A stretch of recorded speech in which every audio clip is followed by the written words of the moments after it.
I seek refuge in Allah. I seek refuge in Allah, the all-hearing, all-knowing, from Satan.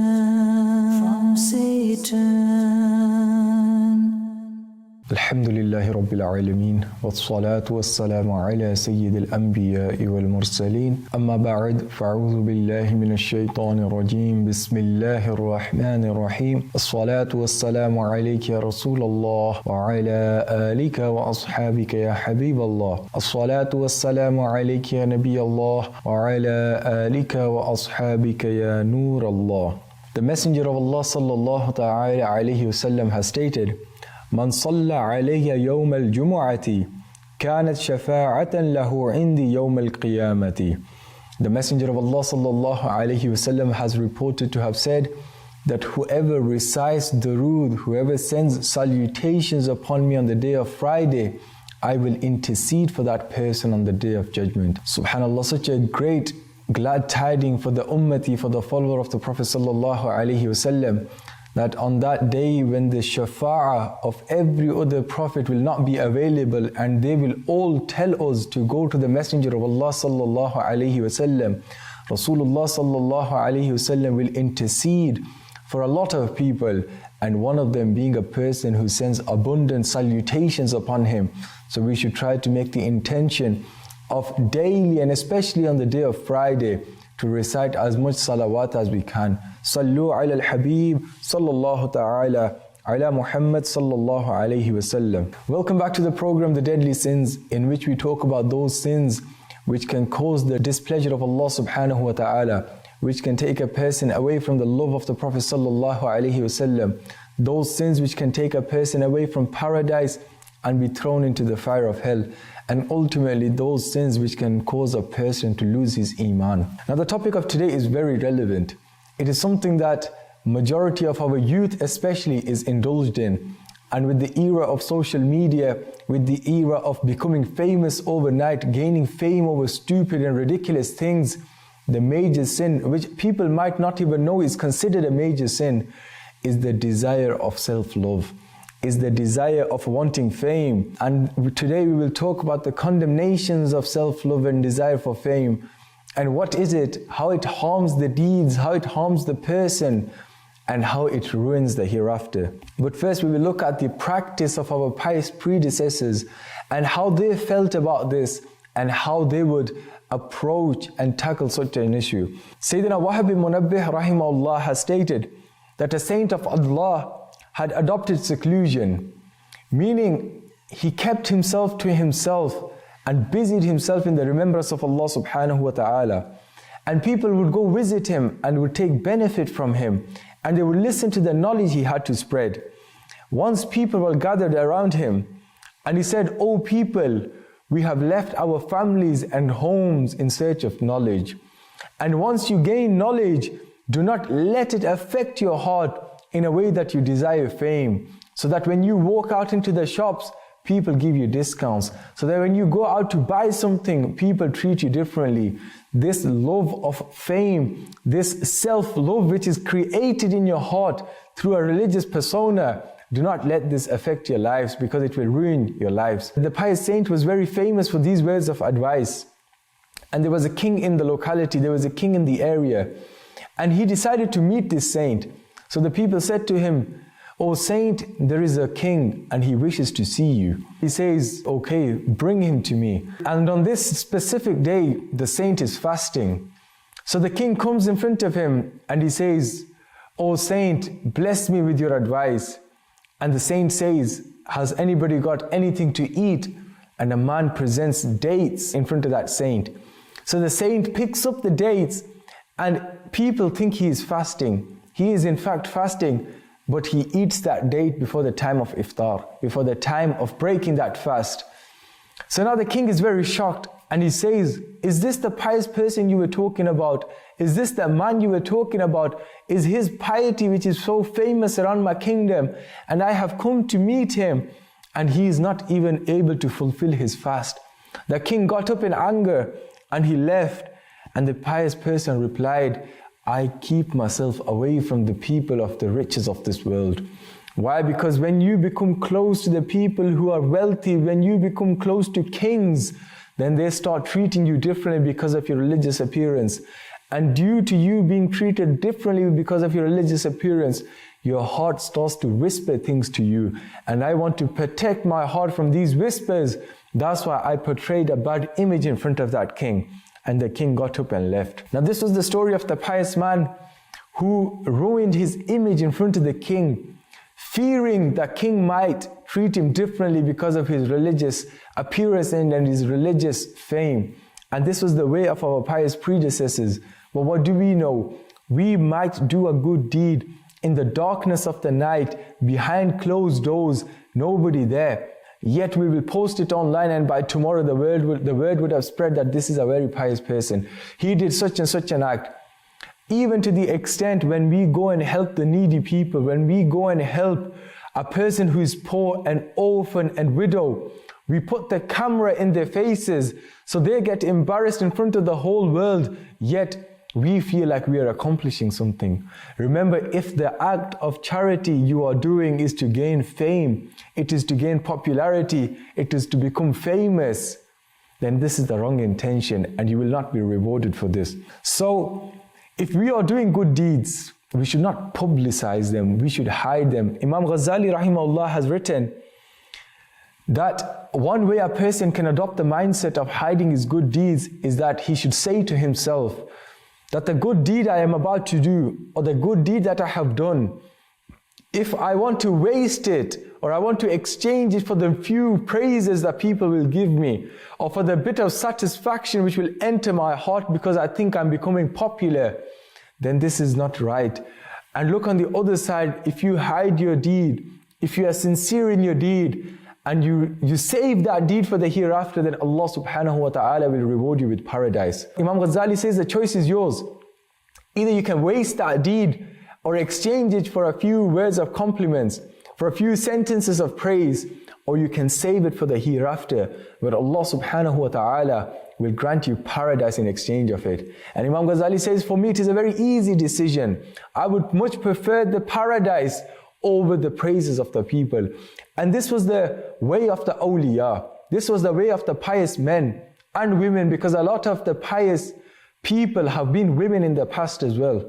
So the way of the pious people was that whatever they would do, it would be for the sake of Allah subhanahu wa ta'ala, and they would prioritize the rida, the pleasure of Allah subhanahu wa ta'ala over their own selves. Once a person came to a pious man and he said, if you were given an option, if you were given a choice to choose between paradise, Jannah, or to choose between 2 rakat salah, 2 rakat nafil salah, what would you choose? The pious man contemplated for a moment, and then he replied, and he said, I would choose the 2 rakat of prayer over Jannah. And the people were astonished by his answer. Every single person who comes on this earth desires to be in paradise. We desire to be in paradise. We work to gain paradise. We work towards paradise. Then why is it that you will not accept it? And he says that my pleasure, my happiness lies in paradise, but the happiness of my Lord, Allah Azza wa Jal, lies in those 2 rakat salah. So it is more dearer to me that I please my Lord, I bring happiness, and I gain the pleasure of my Lord, and I prioritize that over my own pleasure. This was the mindset of the pious predecessors. They would not think for a moment what people had to say. They would not care if they were being praised or if they were being criticized. They would do their actions with sincerity and have their eyes on the reward from Allah subhanahu wa ta'ala. Allah subhanahu wa ta'ala says in the Holy Quran, تِلْكَ الدَّارُ الْآخِرَةُ نَجْعَلُهَا لِلَّذِينَ لَا يُرِيدُونَ عُلُوًّا فِي الْأَرْضِ وَلَا فَسَادًا. Translation from Kanzul Iman, this abode of the hereafter, we make it for those who do not seek arrogance in their land, nor disorder. This verse goes to show that the hereafter is not for the people who corrupt their actions in this world. Similarly, in verse 15 and 16 of Surah Al-Hud, Allah subhanahu wa ta'ala says, translation from Kanzul Iman, whoever desires the life of this world and its adornment, we will give them the full reward therein, and will not cause any reduction in it. These are the ones for whom there is nothing in the hereafter except fire. And whatever they used to do there was wasted, and all their deeds became nullified. Allahu Akbar. These verses explain to us that if we corrupt our actions in this world by being arrogant, by desiring fame, by showing off, any other means in which our actions are corrupted, then we will gain the recompensation for those in this world, and there is no reward for us in the hereafter. The Quran has explicitly mentioned this. Whoever desires the harvest of the hereafter, we increase his harvest for him. And whoever desires the harvest of this world, we will give them some of it, and he has no share in the hereafter. This was verse of the Holy Quran as well, that whoever desires the life of this world, whoever wants his reward in this world, Allah will give it to him. Allah subhanahu wa ta'ala is powerful over everything. But if you save it for the hereafter, if you protect it for the hereafter, if you decorate it for the hereafter, then Allah subhanahu wa ta'ala will give you a much better reward and a much better return for this. It has become a habit of people that whenever they do a good deed, they post it very quickly on social media so that somebody might react to their post, somebody might like it, comment on it, and they get the satisfaction from it. Remember, if you do an action sincerely for Allah subhanahu wa ta'ala, Allah subhanahu wa ta'ala will instill that love within the hearts of people. That which you are trying to do and you end up and the result is that you corrupt your actions.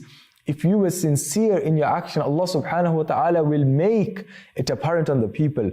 The Prophet sallallahu alaihi wasallam has stated, it has been narrated in Musnad of Imam Ahmad, that if any of you performs an action in a cave, meaning you are inside a cave and you perform this action, and this cave is such that it does not have an entrance, nor does it have any entry point for light, meaning it's an enclosed cave, there is no entrance, there is no entry point of light, even then his action will become known, and whatever is supposed to be will come to be. Mufti Ahmad Yar Khan Naimi rahimahullah writes in relation to this, that why do we ruin our actions by showing off? Worship Allah subhanahu wa ta'ala sincerely, worship Allah subhanahu wa ta'ala in secrecy, and Allah subhanahu wa ta'ala will instill that love, will instill that aura within the heart of people that this is a pious person. And this is a tried and tested method, that those people who are consistent in praying tahajjud, the night prayer, and they are consistent in doing this, Allah subhanahu wa ta'ala makes it apparent on the people through His face, meaning a special type of nur, light, radiance emanates from the person who reads tahajjud, that Allah subhanahu wa ta'ala makes it apparent on the people. Now here the point to be noted is that a person is praying sincerely, secretly, and he is trying his best to hide those actions. Yet Allah subhanahu wa ta'ala makes it visible on people.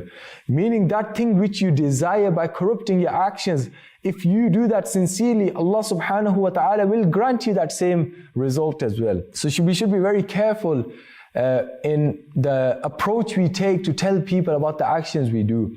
And especially in this era where it is so easy to infiltrate our deeds with showing off and desiring for fame, that it only takes a click and it's on social media and hundreds and thousands of people can see it. We should be very careful about this. The Messenger of Allah sallallahu ta'ala alayhi wasallam has said, protect your obedience to Allah from the praises offered by people, that you may be fearful that your action may be ruined. Meaning, protect your obedience to Allah by not listening to the praise people give you. Similarly, love for wealth and status increases hypocrisy in a believer's heart, just how water causes vegetation to grow. Meaning, those people who are into plantation and vegetation, they know that if you water a plant, it grows. Similarly, the love for fame and wealth increases hypocrisy in the heart of a believer. In another hadith of Tirmizi, the Prophet ﷺ has stated, 2 hungry wolves do not cause as much damage to a herd as much as wealth and desire of fame damages a Muslim's religion. Meaning, if a Muslim desires for fame and he desires for wealth, then this does not destroy his religion as much as 2 hungry wolves destroy a herd of sheep. If you were to let wolves loose in the herd of sheep, they would tear and shear and eat those sheep. But a person's desire for fame and wealth cause more harm to his religion than those wolves. Similarly, the Prophet ﷺ has stated, liking one's own praise makes a person deaf and makes him blind. Meaning a person, he does an action. Now because he hears the people praising him, he becomes blind from seeing the real picture. And if a person is to give him nasiha, if a person is to advise him, he will not be able to hear that because the cloud of fame has overtaken his hearing and his sight. May Allah subhanahu wa ta'ala protect us from this. It has been stated that Sayyidina Abu Muhammad Muratish, that I performed many pilgrimages, I performed many hajj, and it became apparent to me that these were all because of the desire of fame. And how did he come to this conclusion? He says that once I was at home and my mother asked for a glass of water, and I felt laziness overtake me, and it was very hard for my nafs, but performing hajj has become easy for me. And I fear that this is because people have recognized me, and this is all a trick of my nafs.